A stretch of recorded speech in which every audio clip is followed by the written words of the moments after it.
नमस्कार दोस्तों, कार्तिक मास के शुक्ल पक्ष की एकादशी को देव उठनी एकादशी कहा जाता है। इस एकादशी पर भगवान विष्णु क्षीर सागर में 4 महीने के शयन के बाद जागते हैं। ऐसी मान्यता है आषाढ़ शुक्ल पक्ष की एकादशी को देवशयनी एकादशी होती है, जब भगवान श्री हरि सभी देवी देवताओं के साथ क्षीर सागर में 4 महीनों के लिए शयन करने चले जाते हैं, जिसे आम भाषा में तारा डूबना भी कहा जाता है। इन 4 महीनों के दौरान कोई भी शुभ कार्य नहीं किया जाता, शादी विवाह आदि भी नहीं होते। देव उठनी एकादशी को भगवान विष्णु के जागने के साथ ही मांगलिक और शुभ कार्य आरंभ हो जाते हैं। आज के हमारे इस वीडियो में हम आपके लिए देव उठनी एकादशी की 2 पौराणिक कहानियां लेकर आए हैं। पहली कहानी के अनुसार, एक समय भगवान नारायण से माँ लक्ष्मी पूछने लगी, हे नाथ, आप तो दिन रात जागते रहते हैं या फिर लाखों करोड़ों वर्षों तक सो जाते हैं, जिससे पूरी सृष्टि नष्ट हो जाती है। आप नियम से प्रतिवर्ष निद्रा लिया करें, जिससे मुझे भी कुछ समय विश्राम करने का मिल जाया करेगा। लक्ष्मी जी की बात सुनकर नारायण मुस्कुराए और बोले, देवी, आपने ठीक कहा है। मेरे जागने से सभी देवों और खासकर आपको बहुत कष्ट होता है।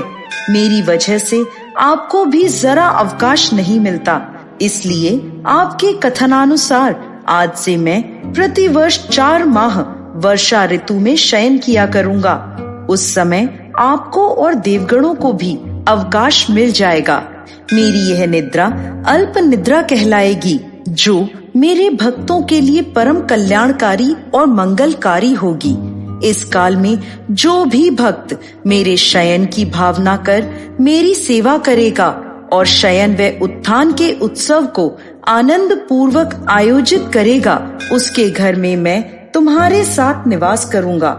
इस प्रकार जो भी भक्त देव उठनी के दिन भगवान विष्णु की पूजा आराधना करते हैं, उनके घर में स्वयं नारायण माँ लक्ष्मी के साथ वास करते हैं। देव उठनी एकादशी की एक और प्रचलित कथा के अनुसार, एक समय की बात है, किसी नगर में एक राजा रहता था। उसके राज्य में प्रजा बहुत सुखी थी।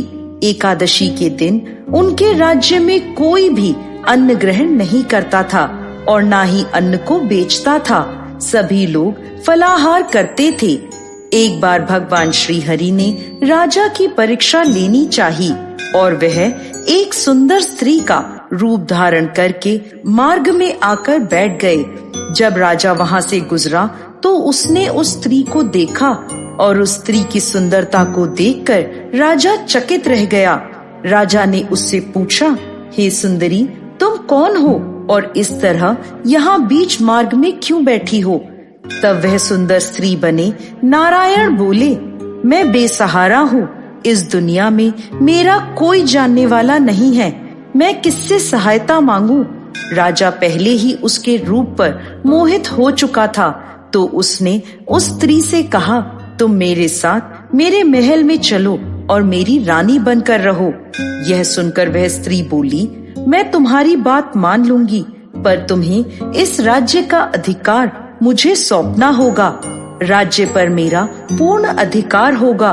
मैं जो भी बनाऊंगी तुम्हें खाना होगा। राजा उसके रूप पर मोहित था, इसलिए उसने उस सुंदर स्त्री की सभी शर्तें स्वीकार कर ली और उसे अपने महल में ले आया और उससे विवाह कर उसे रानी बना लिया। कुछ ही दिनों में देव उठनी एकादशी आई। उस स्त्री ने सभी को आदेश दिया कि बाजारों में बाकी दिनों की तरह अन्न बेचा जाएगा।